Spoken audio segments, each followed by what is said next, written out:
presentamos la figura fantasmagórica del lago Ladoga. Septiembre de 1941, área del lago Ladoga, Unión Soviética. El viento helado soplaba con fuerza, llevando consigo el eco de los cañonazos y el rugido de los aviones. El sitio de Leningrado había sumido a la región en un estado de desesperación y caos. En medio de la noche, un grupo de refugiados, agotados y hambrientos, se encontraba a la orilla del lago, buscando desesperadamente una ruta de escape. De repente, una figura etérea, envuelta en un resplandor tenue, apareció ante ellos. La figura, que parecía flotar sobre el suelo, les hizo señas para que la siguieran. Sin otra opción, los refugiados, temblando de miedo y esperanza, decidieron seguir a la aparición. El lago Ladoga, el mayor lago de Europa, se encuentra en la región noroeste de Rusia, cerca de la ciudad de Leningrado, actual San Petersburgo. En septiembre de 1941, la ciudad estaba bajo el asedio de las fuerzas alemanas en uno de los episodios más brutales de la Segunda Guerra Mundial. El sitio de Leningrado duró casi 900 días, causando la muerte de cientos de miles de civiles debido al hambre, el frío y los bombardeos constantes. La única ruta de escape y suministro para los habitantes de la ciudad era a través del lago Ladoga, conocido como el Camino de la Vida. Las condiciones eran extremas. El frío glacial, la falta de alimentos y la constante amenaza de ataques aéreos hacían que cada día fuera una lucha por la supervivencia. Los refugiados que intentaban cruzar el lago se enfrentaban a un viaje peligroso y traicionero, con la esperanza de encontrar seguridad al otro lado. En este contexto de desesperación y sufrimiento, comenzaron a surgir relatos de una figura fantasmagórica que aparecía en momentos de gran peligro, guiando a los refugiados hacia lugares seguros. El teniente Nikolai Petrov, un oficial del Ejército Rojo encargado de coordinar las evacuaciones a través del lago Ladoga, recibió informes de varios grupos de refugiados que afirmaban haber sido guiados por una figura espectral. Al principio, Petrov desestimó estos relatos como producto del miedo y la desesperación. Sin embargo, a medida que más y más testimonios coincidían en los detalles, comenzó a preguntarse si había algo más detrás de estas historias. Petrov decidió investigar personalmente. Una noche, se unió a un grupo de refugiados que se preparaba para cruzar el lago. Mientras avanzaban lentamente sobre el hielo, una tormenta de nieve comenzó a azotar la región, reduciendo la visibilidad a casi cero. Fue entonces cuando Petrov vio la figura por primera vez. Envuelta en un resplandor tenue, la aparición parecía flotar sobre el hielo, moviéndose con una gracia sobrenatural. Sin dudarlo, Petrov y los refugiados siguieron a la figura, que los guió a través de la tormenta hasta un lugar seguro en la orilla opuesta. Intrigado y desconcertado, Petrov comenzó a recopilar testimonios de otros refugiados que habían visto la figura.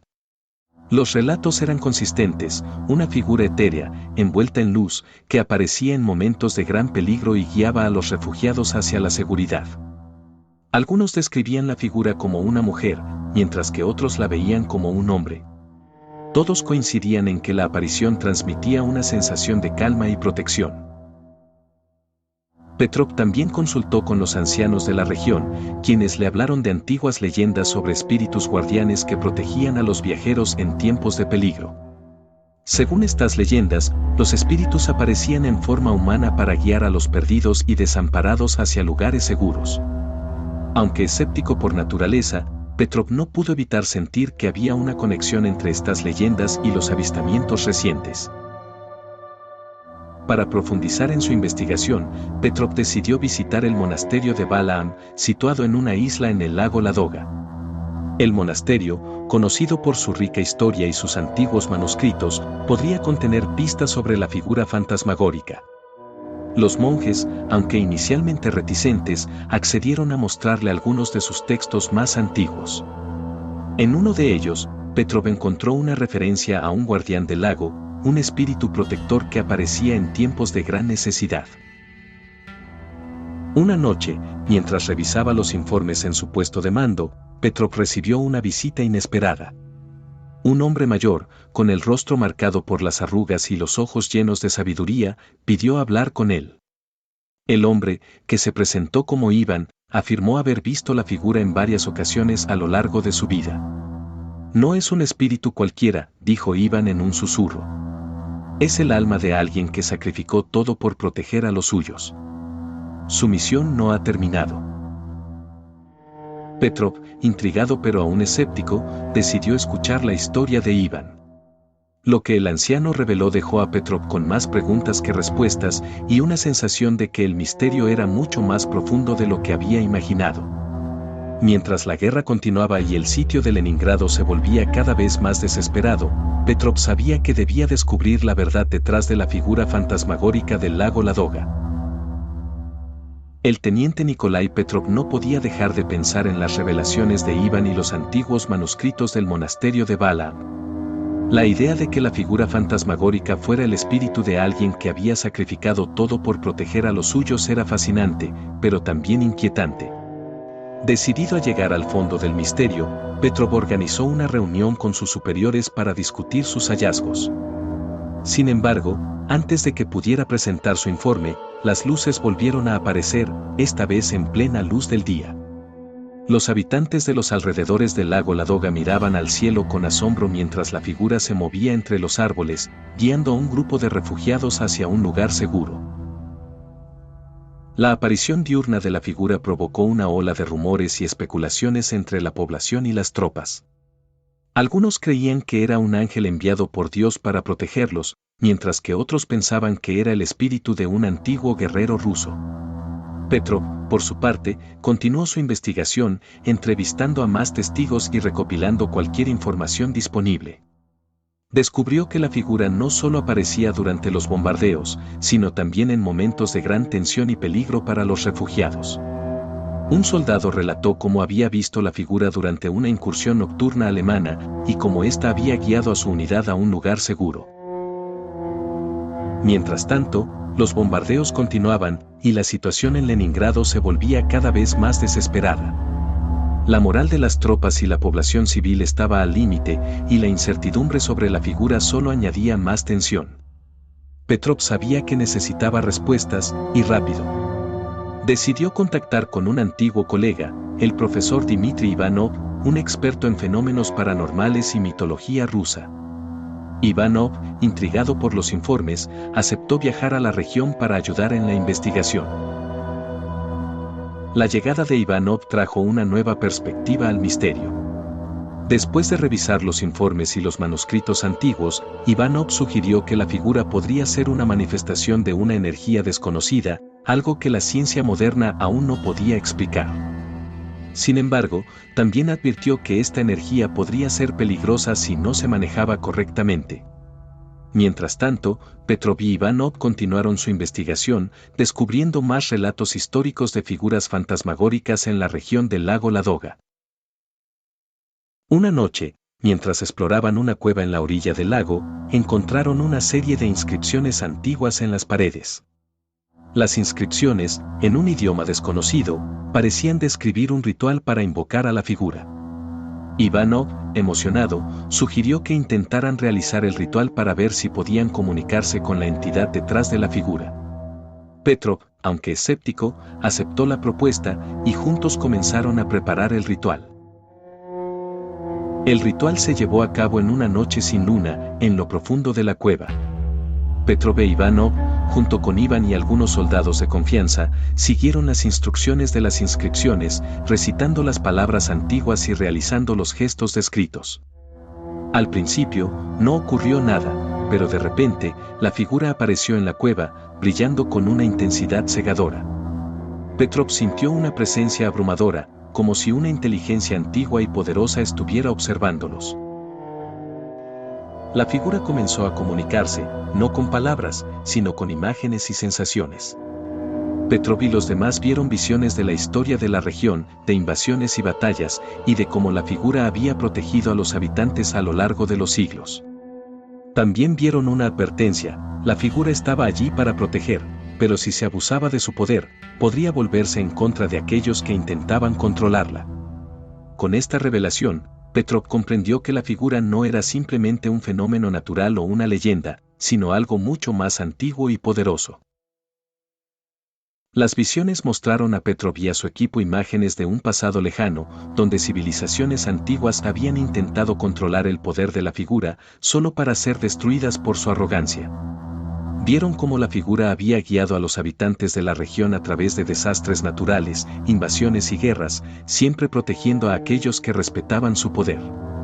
Petrov sintió una mezcla de asombro y temor, comprendiendo que estaban tratando con una fuerza que trascendía la comprensión humana. Con el misterio resuelto, Petrov e Ivanov decidieron mantener en secreto la verdadera naturaleza de la figura. Informaron a sus superiores que la figura era un fenómeno natural inofensivo, y recomendaron no intentar interferir con ella. La presencia de la figura continuó siendo un misterio para la mayoría de los habitantes de la región, pero aquellos que conocían la verdad sabían que estaban protegidos por una fuerza antigua y benevolente. A medida que la guerra continuaba, la figura siguió apareciendo en momentos de gran peligro, guiando y protegiendo a los habitantes de la región. Petrov, ahora convencido de la existencia de fuerzas más allá de la comprensión humana, se dedicó a estudiar otros fenómenos inexplicables alrededor del mundo. La historia de la figura fantasmagórica del lago Ladoga se convirtió en una leyenda, un recordatorio de que, incluso en los tiempos más oscuros, hay fuerzas misteriosas que velan por la humanidad. Petrov e Ivanov continuaron su colaboración, investigando otros fenómenos paranormales y mitológicos en diferentes partes del mundo. Sus descubrimientos, aunque a menudo incomprendidos y ridiculizados por la comunidad científica, contribuyeron a una mayor comprensión de los misterios que rodean a la humanidad.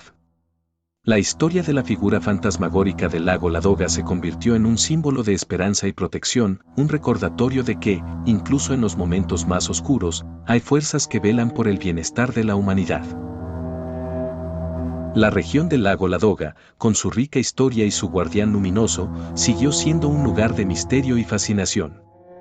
Los relatos de la figura se transmitieron de generación en generación, convirtiéndose en parte del folclore local. Y aunque la verdadera naturaleza de la figura permaneció en secreto, aquellos que conocían la verdad sabían que estaban protegidos por una fuerza antigua y benevolente.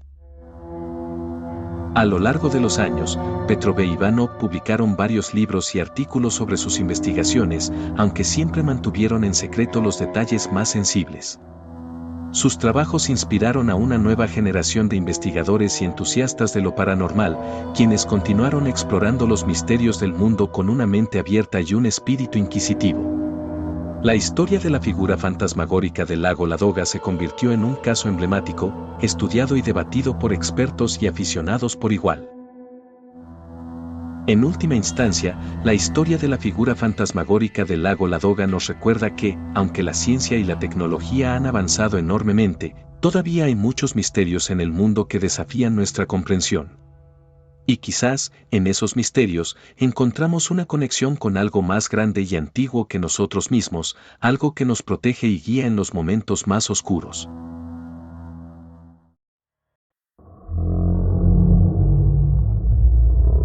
El Noctilien.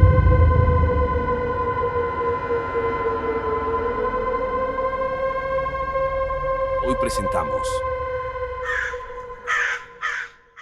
El laboratorio secreto de Varsovia.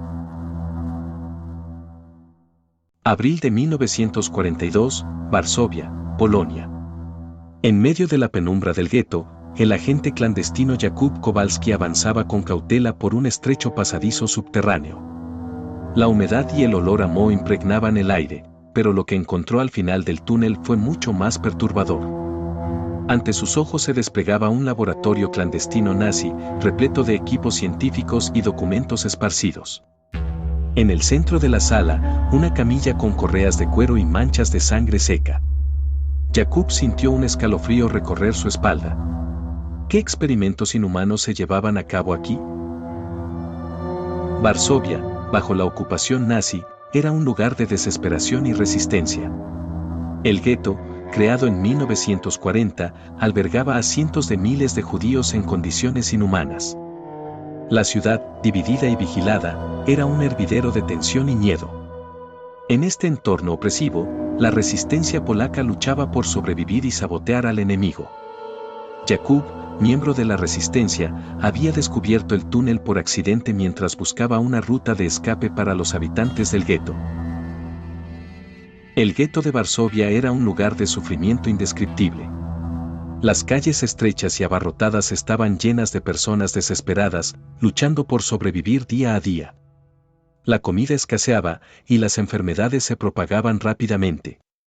Los nazis controlaban cada aspecto de la vida en el gueto, imponiendo toques de queda y realizando redadas constantes. En medio de esta opresión, la resistencia polaca trabajaba incansablemente para socavar el control nazi y ayudar a los prisioneros del gueto. El descubrimiento del laboratorio no solo era inquietante, sino que planteaba preguntas urgentes. Jakub sabía que debía informar a sus superiores, pero también entendía que cada minuto contaba. Decidió explorar más a fondo, buscando pistas sobre los experimentos que se realizaban allí. Encontró frascos con sustancias químicas, documentos en alemán y fotografías de personas sometidas a pruebas. Entre los papeles, una carta firmada por un tal Dr. Heinrich Müller, detallando experimentos con prisioneros del gueto. Jakub se dio cuenta de que estaba ante algo mucho más grande de lo que había imaginado. Los documentos mencionaban términos científicos complejos y referencias a experimentos genéticos. Las fotografías mostraban a personas con expresiones de dolor y desesperación, algunas de ellas con deformidades visibles. Jakub sintió una mezcla de horror y determinación. Sabía que debía detener estos experimentos a toda costa. Jakub recogió algunos documentos y se dispuso a salir del laboratorio cuando escuchó pasos acercándose. Se escondió detrás de una pila de cajas y observó a dos hombres uniformados entrar. Hablaban en voz baja, mencionando algo sobre el proyecto Umbra y resultados prometedores. Jakub apenas podía contener su respiración. Cuando los hombres se marcharon, salió de su escondite y se apresuró a regresar al gueto. Esa noche, en una reunión secreta, compartió su hallazgo con otros miembros de la resistencia. La noticia del laboratorio y los experimentos causó conmoción y horror. La resistencia decidió que debían actuar rápidamente. Jakub y un pequeño grupo de agentes planearon infiltrarse en el laboratorio para obtener más pruebas y, si era posible, sabotear los experimentos. Sin embargo, justo cuando estaban a punto de partir, un traidor entre ellos reveló sus planes a los nazis. Jakub fue capturado y llevado al laboratorio, donde se encontró cara a cara con el siniestro Dr. Müller. «Bienvenido, agente Kowalski», dijo Müller con una sonrisa fría. «Parece que serás nuestro próximo sujeto de prueba». La resistencia decidió que debían actuar rápidamente. Jakub y un pequeño grupo de agentes planearon infiltrarse en el laboratorio para obtener más pruebas y, si era posible, sabotear los experimentos. Sin embargo, justo cuando estaban a punto de partir, un traidor entre ellos reveló sus planes a los nazis. Jakub fue capturado y llevado al laboratorio, donde se encontró cara a cara con el siniestro Dr. Müller. «Bienvenido, agente Kowalski», dijo Müller con una sonrisa fría. «Parece que serás nuestro próximo sujeto de prueba». Jakub fue atado a la camilla en el centro del laboratorio. La luz fría de las lámparas fluorescentes iluminaba su rostro sudoroso. Dr. Heinrich Müller se acercó con una jeringa llena de un líquido desconocido. «Este suero es el resultado de años de investigación», dijo Müller. «Veremos si eres lo suficientemente fuerte para sobrevivir». Jakub cerró los ojos, preparándose para lo peor, cuando de repente, una explosión sacudió el laboratorio. Los miembros de la resistencia habían lanzado un ataque sorpresa. En medio del caos, Jakub logró liberarse de las correas y se unió a sus compañeros. La resistencia había venido preparada, armada con explosivos y armas robadas. Mientras los nazis intentaban defender el laboratorio, Jakub y su equipo se dirigieron a la sala de archivos, donde encontraron más documentos sobre el proyecto Umbra. Descubrieron que los experimentos de Müller estaban destinados a crear soldados con habilidades sobrehumanas, utilizando prisioneros del gueto como sujetos de prueba. Jakub Kowalski se encontraba atado a la camilla en el centro del laboratorio. La luz fría de las lámparas fluorescentes iluminaba su rostro sudoroso. Dr. Heinrich Müller se acercó con una jeringa llena de un líquido desconocido. Este suero es el resultado de años de investigación, dijo Müller. Veremos si eres lo suficientemente fuerte para sobrevivir. Jakub cerró los ojos, preparándose para lo peor, cuando de repente, una explosión sacudió el laboratorio. Los miembros de la resistencia habían lanzado un ataque sorpresa. En medio del caos, Jakub logró liberarse de las correas y se unió a sus compañeros. La resistencia había venido preparada, armada con explosivos y armas robadas. Mientras los nazis intentaban defender el laboratorio, Jakub y su equipo se dirigieron a la sala de archivos, donde encontraron más documentos sobre el proyecto Umbra. Descubrieron que los experimentos de Müller estaban destinados a crear soldados con habilidades sobrehumanas, utilizando prisioneros del gueto como sujetos de prueba. Jakub y su equipo sabían que debían actuar rápidamente. Mientras los combates continuaban en el laboratorio, comenzaron a recopilar toda la información posible. Encontraron diarios de experimentos, muestras de suero y fotografías que documentaban los horribles efectos secundarios de los experimentos. Los sujetos de prueba mostraban signos de mutación y pérdida de cordura. Jakub sintió una mezcla de horror y determinación. Sabía que debían detener estos experimentos a toda costa. Mientras tanto, los miembros de la resistencia luchaban ferozmente contra los soldados nazis. Las explosiones y los disparos resonaban en los pasillos del laboratorio. Jakub y su equipo lograron encontrar una salida secreta que conducía a un túnel subterráneo. Decidieron utilizar este túnel para escapar con las pruebas que habían recopilado. Sin embargo, sabían que no podían dejar el laboratorio intacto. Colocaron explosivos en puntos estratégicos para asegurarse de que los experimentos de Müller no pudieran continuar. Justo cuando pensaban que tenían todo bajo control, un grupo de soldados nazis irrumpió en la sala. En la confusión, Jakub fue separado de su equipo y se encontró cara a cara con Müller una vez más.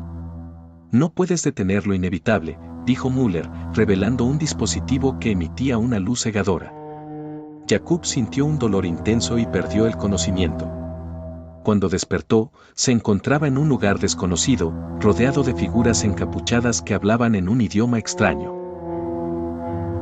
Jakub pronto se dio cuenta de que había sido transportado a una instalación secreta, donde los experimentos de Müller habían avanzado mucho más de lo que imaginaba. Los encapuchados resultaron ser científicos que trabajaban para Müller, perfeccionando el suero para crear un ejército invencible. Sin embargo, Jakub descubrió que el suero tenía un efecto secundario fatal: aquellos que lo recibían eventualmente perdían la cordura y se volvían incontrolables. Con esta información, Jakub logró escapar y regresar al gueto, donde compartió sus hallazgos con la resistencia. La resistencia decidió que debían actuar rápidamente para detener a Müller y sus científicos. Jakub y su equipo planearon un ataque coordinado contra la instalación secreta. Utilizando la información que Jakub había recopilado, lograron infiltrarse en la instalación y sabotear los experimentos. Colocaron explosivos en los laboratorios y liberaron a los prisioneros que habían sido sometidos a los experimentos. El enfrentamiento final fue brutal. Los soldados nazis defendieron ferozmente la instalación, pero la resistencia estaba decidida a detener los experimentos a toda costa. Jakub se enfrentó a Müller en un combate cuerpo a cuerpo. «No puedes detener el progreso», gritó Müller mientras intentaba inyectar a Jakub con el suero. Pero Jakub logró desarmarlo y destruir el suero. Con un último esfuerzo, activó los explosivos y escapó de la instalación justo antes de que explotara. El informe final de Jakub detallaba los horrores del proyecto Umbra y la valentía de la resistencia. Aunque muchos sacrificaron sus vidas, lograron destruir el laboratorio y detener los experimentos de Müller. Sin embargo, el informe también advertía que algunos documentos y muestras del suero habían desaparecido, sugiriendo que los nazis podrían intentar continuar sus experimentos en otro lugar. La historia de Jakub Kowalski y el laboratorio clandestino nazi se convirtió en una leyenda, un recordatorio de los oscuros secretos que la guerra puede ocultar. El informe fue enviado a los aliados, quienes utilizaron la información para desmantelar otras instalaciones similares en Europa. La valentía de Yaqub y su equipo fue reconocida, y sus acciones inspiraron a otros a unirse a la resistencia. Sin embargo, Yaqub nunca olvidó los horrores que había presenciado.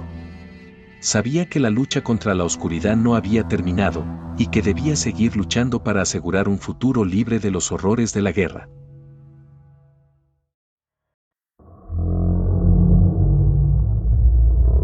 El Noctilien.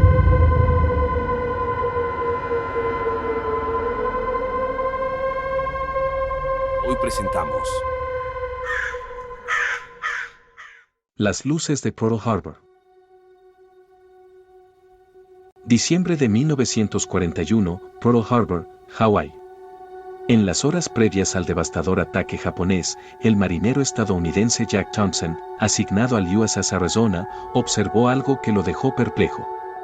Mientras realizaba su ronda nocturna en la cubierta del acorazado, vio luces extrañas bajo el agua, moviéndose con una precisión y velocidad que no correspondían a ningún submarino conocido. Thompson, con el corazón acelerado, decidió informar a su superior, consciente de que había presenciado algo fuera de lo común.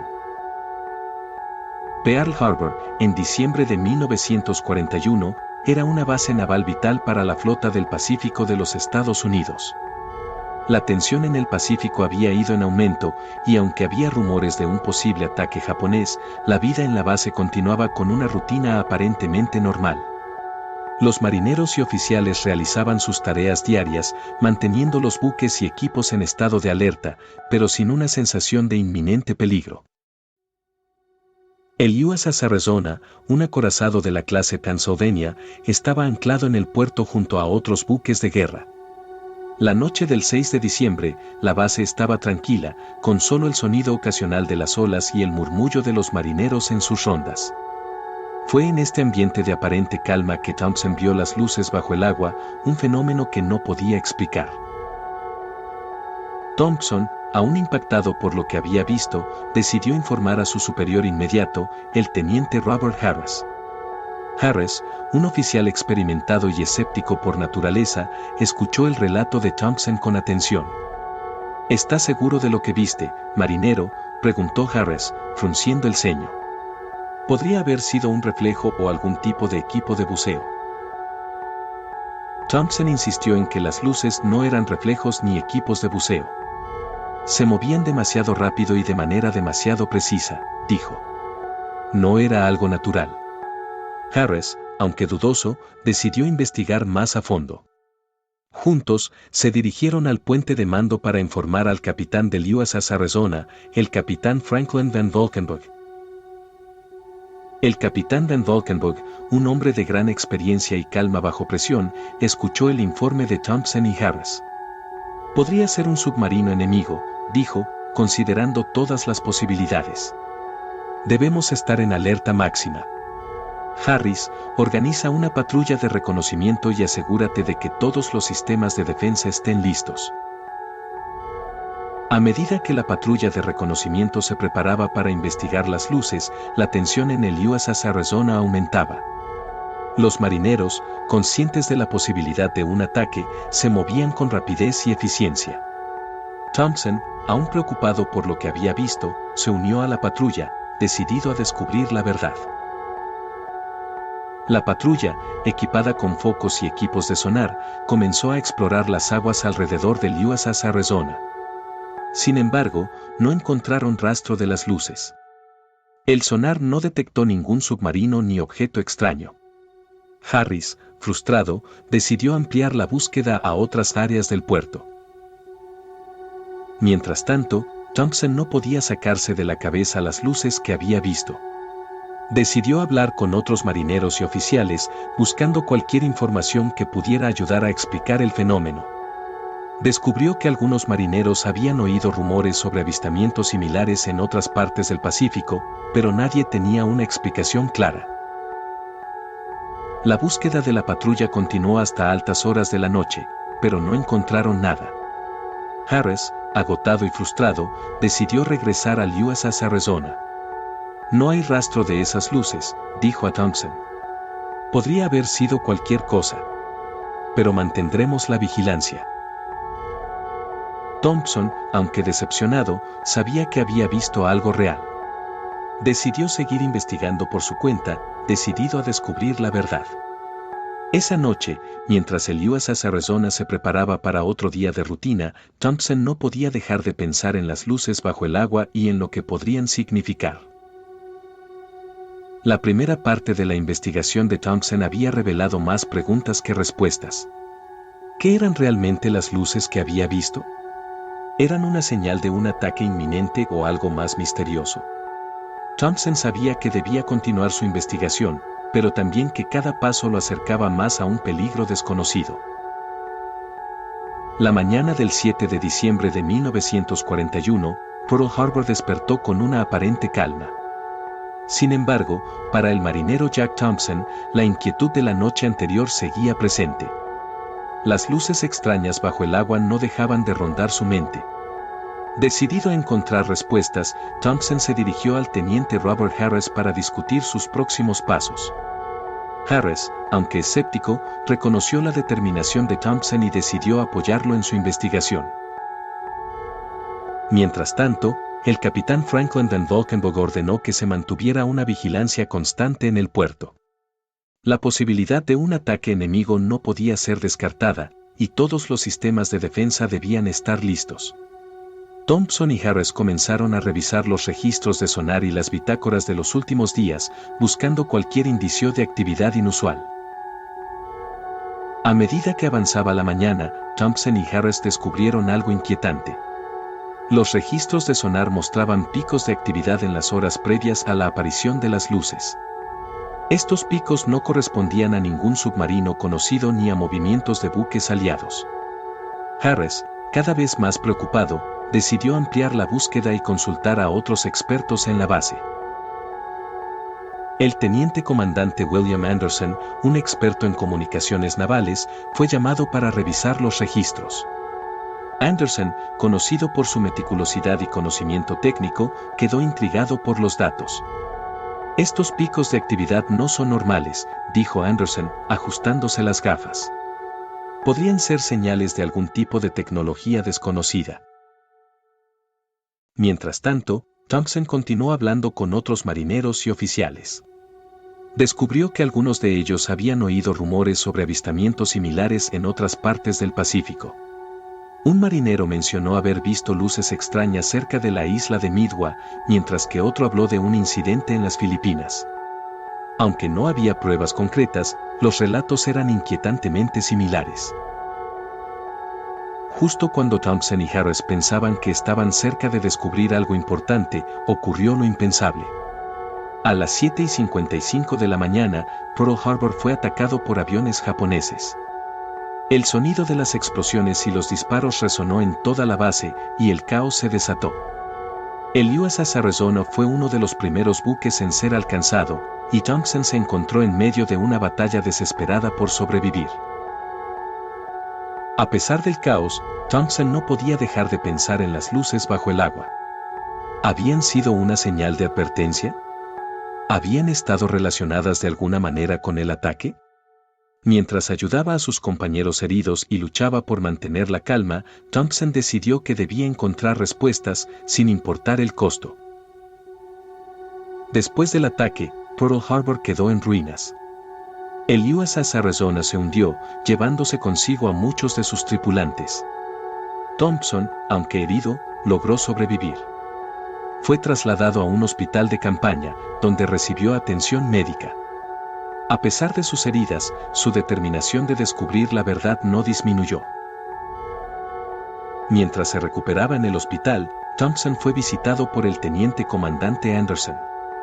Anderson, también afectado por el ataque, había continuado investigando los registros de sonar y las luces extrañas. He encontrado algo, dijo Anderson, mostrando a Thompson un conjunto de gráficos y datos. Las luces que viste no eran naturales. Podrían haber sido algún tipo de tecnología avanzada, tal vez incluso extraterrestre. Thompson, aunque sorprendido, no descartó la posibilidad. Decidieron trabajar juntos para investigar más a fondo. Utilizando los datos recopilados antes del ataque, lograron rastrear la fuente de las luces hasta una ubicación en el fondo del puerto. Con la ayuda de un equipo de buceo, se sumergieron en las aguas de Pearl Harbor para investigar. Lo que encontraron en el fondo del puerto fue asombroso. Un objeto metálico de forma extraña, parcialmente enterrado en el lodo, emitía una luz tenue. Anderson, utilizando su equipo de análisis, determinó que el objeto no correspondía a ninguna tecnología conocida. Esto podría ser un descubrimiento monumental, dijo Anderson, con una mezcla de asombro y preocupación. Decidieron llevar el objeto a la superficie para un análisis más detallado. Sin embargo, justo cuando estaban a punto de izarlo, fueron confrontados por un grupo de soldados japoneses que habían sobrevivido al ataque. Se desató un enfrentamiento bajo el agua y Thompson y Anderson se vieron obligados a luchar por sus vidas. El informe final de Thompson y Anderson detallaba los horrores del ataque a Pearl Harbor y las inquietantes revelaciones sobre el objeto encontrado en el fondo del puerto. Aunque muchos sacrificaron sus vidas, lograron recuperar el objeto y detener a los soldados japoneses. Sin embargo, el informe también advertía que algunos fragmentos del objeto habían desaparecido, sugiriendo que otros podrían intentar continuar los experimentos en otro lugar. La historia de Jack Thompson y las luces de Pearl Harbor se convirtió en una leyenda, un recordatorio de los oscuros secretos que la guerra puede ocultar. El informe fue enviado a las autoridades militares, quienes utilizaron la información para desmantelar otras instalaciones similares en el Pacífico. La valentía de Thompson, Anderson y su grupo fue reconocida, y sus acciones inspiraron a otros a unirse a la resistencia. Sin embargo, Thompson nunca olvidó los horrores que había presenciado. Sabía que la lucha contra la oscuridad no había terminado, y que debía seguir luchando para asegurar un futuro libre de los horrores de la guerra. El objeto y los eventos que rodearon su descubrimiento se convirtieron en un tema de estudio para los científicos y académicos en los años posteriores a la guerra. Aunque muchos detalles permanecieron clasificados, la historia de Thompson y su grupo sirvió como un recordatorio de la capacidad humana para enfrentar lo desconocido y luchar por la justicia, incluso en las circunstancias más desesperadas. En los años siguientes, Thompson continuó su trabajo como marinero, pero con una nueva perspectiva. Había visto de primera mano el poder destructivo de los artefactos desconocidos y sabía que debía hacer todo lo posible para evitar que cayeran en las manos equivocadas.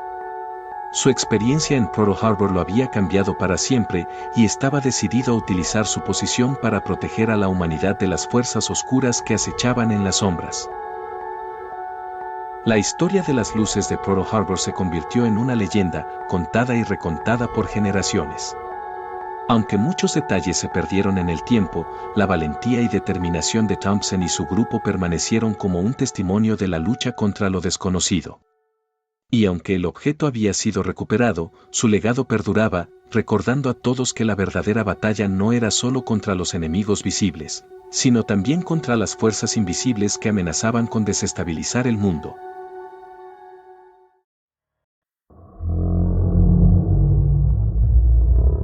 El Noctilien.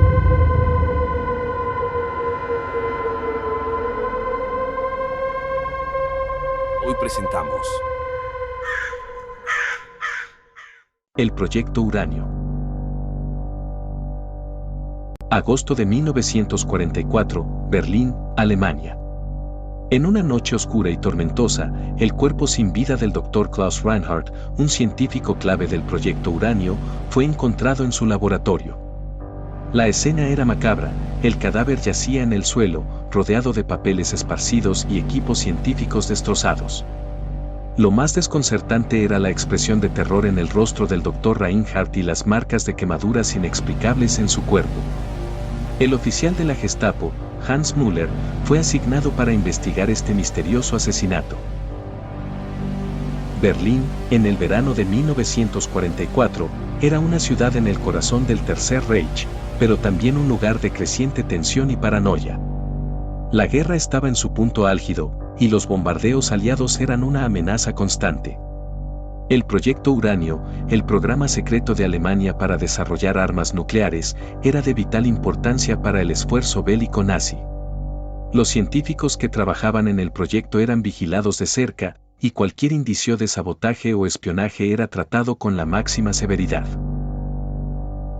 El laboratorio del Dr. Reinhardt estaba ubicado en una instalación subterránea, protegida por múltiples capas de seguridad. Solo unos pocos tenían acceso a esta área restringida, lo que hacía que su asesinato fuera aún más inquietante. Hans Müller, un oficial de la Gestapo conocido por su meticulosidad y frialdad, sabía que debía resolver este caso rápidamente para evitar que el pánico se extendiera entre los científicos del proyecto. El asesinato del Dr. Reinhardt planteaba muchas preguntas. ¿Quién podría haber tenido acceso al laboratorio? ¿Qué motivo podría haber para matar a un científico tan valioso? Müller comenzó su investigación interrogando a los colegas del Dr. Reinhardt. Descubrió que el científico había estado trabajando en un experimento altamente confidencial relacionado con la fisión nuclear. Algunos de sus colegas mencionaron que Reinhardt había estado actuando de manera extraña en las semanas previas a su muerte, como si estuviera paranoico o asustado por algo. Müller también examinó el laboratorio en busca de pistas. Encontró un cuaderno de notas del Dr. Reinhardt lleno de fórmulas y diagramas incomprensibles. Entre las páginas había una carta a medio escribir dirigida a un tal doctor, en la que Reinhardt mencionaba haber hecho un descubrimiento inquietante que debía ser comunicado de inmediato. La carta terminaba abruptamente, como si el científico hubiera sido interrumpido. A medida que Müller profundizaba en la investigación, la tensión aumentaba. Descubrió que el Dr. Reinhardt había estado en contacto con un grupo de científicos disidentes que cuestionaban la ética de los experimentos del proyecto Uranio. Estos científicos, liderados por el Dr. Friedrich Weber, habían desaparecido misteriosamente unas semanas antes del asesinato de Reinhardt. Müller comenzó a sospechar que podría haber una conexión entre estos eventos.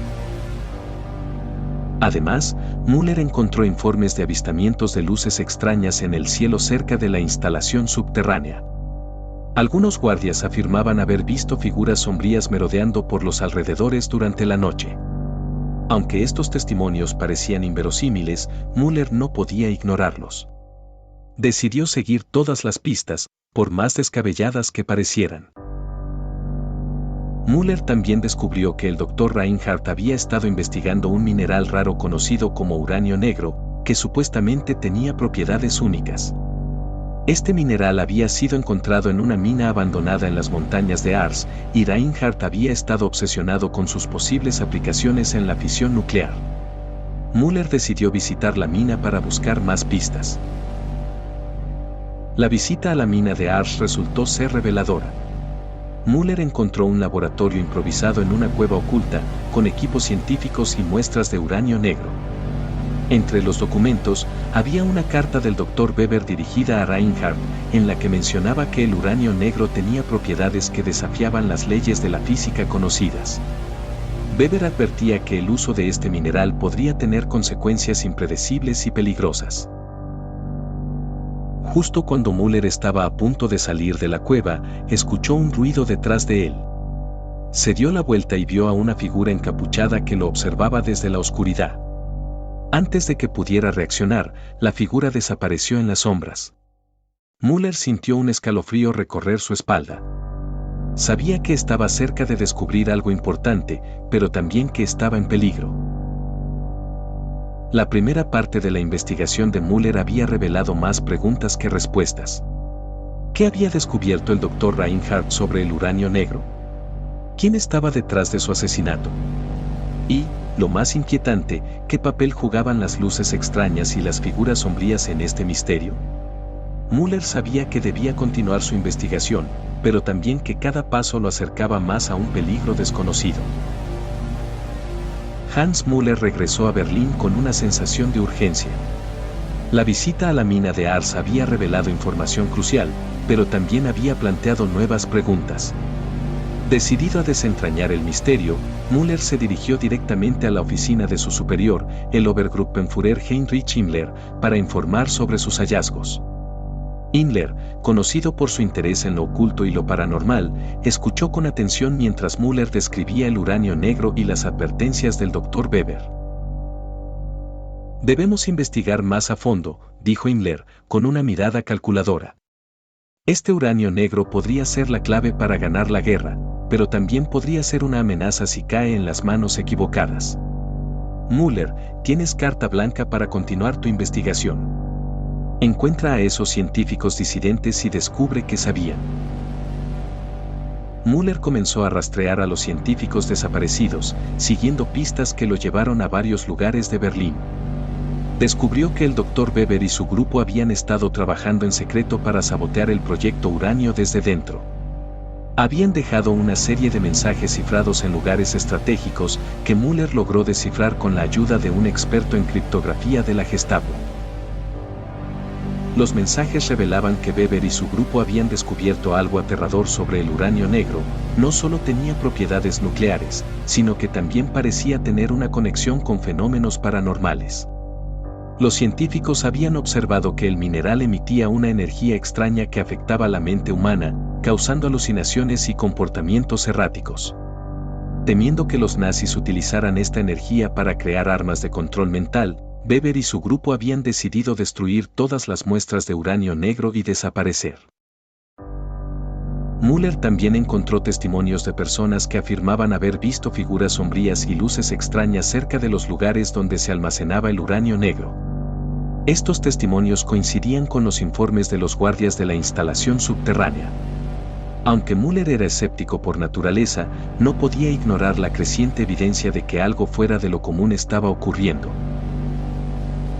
A medida que se acercaba al clímax de su investigación, Müller recibió una llamada urgente de uno de sus informantes. El informante, un científico que había trabajado con Weber, le reveló que Weber y su grupo se estaban escondiendo en una antigua fábrica abandonada en las afueras de Berlín. Müller organizó una redada inmediata, llevando consigo a un equipo de agentes de la Gestapo. La redada fue rápida y eficiente. Los agentes irrumpieron en la fábrica y capturaron a Weber y a sus colegas.